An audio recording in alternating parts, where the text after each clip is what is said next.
So at the start, the footstep system was very simple. The player's distance travelled is tracked as you're going along, and every time you reach a threshold of, let's say, 1 meter, a sound is triggered. Cool, simple. But I wanted to make it a little bit more interesting, so just by playing around with it and thinking and making this system myself in the blueprints, I've realised what kind of things were possible, what kind of variables could be passed around in different places. So I experimented and I came up with a nice little system. So the FMOD side of this was very simple. I check the physics material under your feet. Is it grass? Is it stone? Is it tarmac? Is it wood? And I play the corresponding sound. We can see that here in this FMOD event. This whole event is played and the correct parameter is passed through. Grass, tarmac, stone, wood, so on and so forth.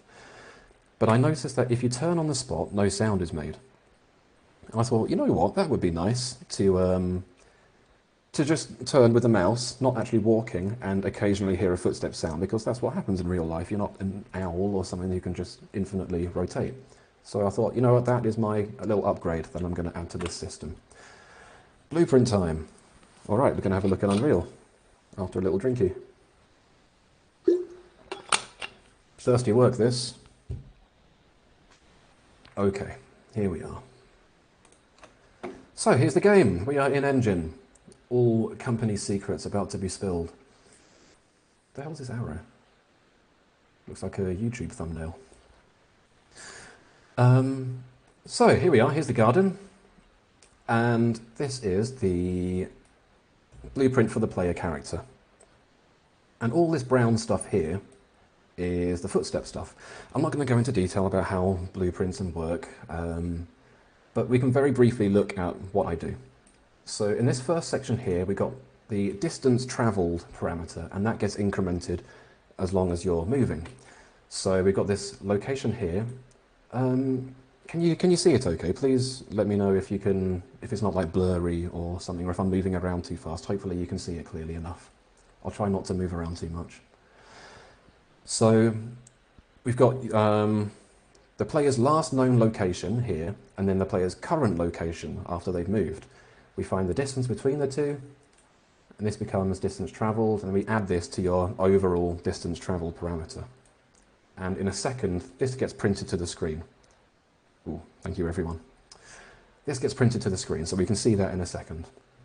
And then finally, the last known location is updated to this current location that you're at now. Okay, then it gets repeated and stuff, blah, blah, blah, other stuff. We check if the stride length has been reached. So I set a stride distance of, I think it's 190 Unreal units, whatever that is. I think it's supposed to be centimeters, but it doesn't look like it when you're actually playing the game. Maybe the scale of everything is a little bit different. So once you have passed the distance of a stride, then the footstep event gets triggered. All right, let's have a look at this. What happens here then? So we detect the surface, we do a ray cast, we check down underneath the character, yeah, blah, blah, blah. We check what the physics material is. I'm skimming through this because this is a pretty simple footstep system that you can find in a million other YouTube videos, so I'm not going to waste time on this. We check, oh, is it grass? Then output 0. If it's tarmac, output 1. If it's stone, output 2. And finally, we play the sound, we play Footsteps Master FMOD event, and we set its parameter, its surface parameter, to this number here. Okay, that's all pretty standard, really. Again, sorry I'm not going into too much detail, but this isn't a super beginner kind of look at how blueprints and all that lot work, but I'm sure there are a billion tutorials for this. So where does that interesting thing come in? Oh, actually, let's have a look at it first. So if I play the game, in the top left corner, you should be able to see a little blue piece of text. Hopefully it's not too loud. Please do let me know if the music's too loud. Saying distance travelled 1.82, and as I walk, it goes up and down like that. Right now, I've travelled 175, and if I slowly, 180, 184, 189, then the footstep triggers and it goes back down to 0. That's all it is, as I walk. Great. The mic is low against the game music.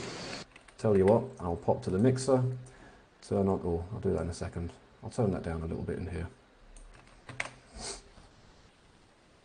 I can definitely turn the music down as well. The music's not important right now. Okay, so what do I do? What's this whole interesting thing that I'm talking about? Well, here I've got the... this is detecting when player input is received on the looking around kind of variety. So if you're using the mouse to look around, or if you're using the right stick to do it. One moment, a question from Sam Dixon. You've always set the parameter before playing the event, after creating it, of course. Is there a benefit of setting it after playing? In FMOD at least, what happens here is that I play an instance of the Footsteps master, and then I can save, like, this is the instance here, and I can access this instance. So this specific instance that I've created, I set the parameter on it. If I didn't do it like that, then I don't have an instance of the sound to set the parameter on. I could have an FMOD component that always exists here, and I just tell it to play or something, but that is one way of doing it, yes. What I've done instead, which I think is a bit more performant technically, is I spawn a sound at the moment, and then I look at that instance and I give that the correct parameter, and it doesn't play the sound first and then set the parameter. So there's not like a chance it will play the default value and then suddenly switch to the correct parameter version. It's not going to do anything like that. It works perfectly like this. But with FMOD at least, if you want to spawn a sound, have it then be destroyed afterwards, so you're not taking up extra resources. This is the best way to do it, I found. Hopefully that is clear enough. If not, ask me again later and I'll come back to it once I've finished. So anyway, apologies. I'm back here. So every time input is noticed on the mouse or with the right stick on your controller, there's the little right stick action, just the x-axis degrees or whatever that you've moved is taken, and then it is added to distance travelled. There you go. So we can basically see this here. If I were to look up and down, distance travelled doesn't, it does change a tiny bit because I can't move my hand perfectly vertically.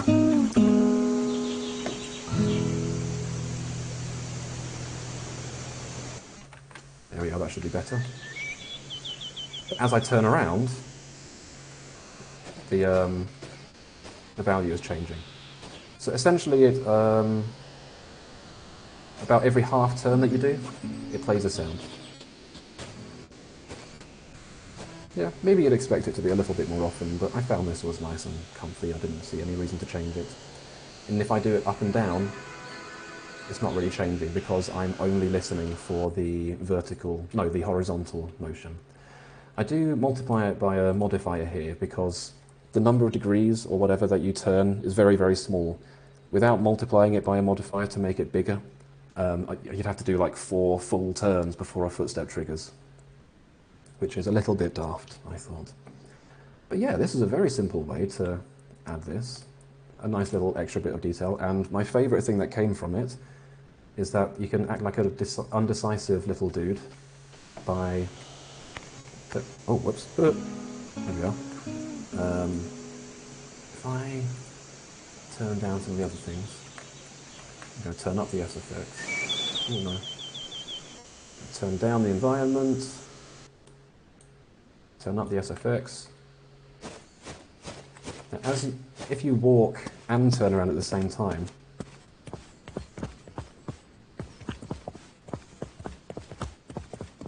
the footsteps trigger quite quickly, which I think is quite cute. It's like you're indecisively go, oh, where am I going? Pitter patter, pitter patter. Especially when it's raining. You get a little splish splash, splish splash, which is very nice. Yeah. So that was a nice little thing there. Cool. Okay then. Let's put some of this stuff back. Right, I have got to get a move on because I'm going slowly. And I've got a lot to say. Let's go back to the presentation. So, I'll very quickly skim through this. We track how far the player's moved at this distance to distance travelled, trigger a sound event once the distance travelled reaches a threshold, track the x-axis motion on the mouse or the right stick and the units rotated, and add this, well, multiply it by 4 or something before adding it to distance travelled. If you're currently walking, only multiply it by 3 or something smaller. This is because when you're walking and turning, the distance travelled thing speeds up really quickly, and you'll be taking footsteps like really, really quickly. So a different modifier is applied based on if you're walking or not. Yeah, and finally in the footstep event, check what material is under you and blah, blah, blah. Cool.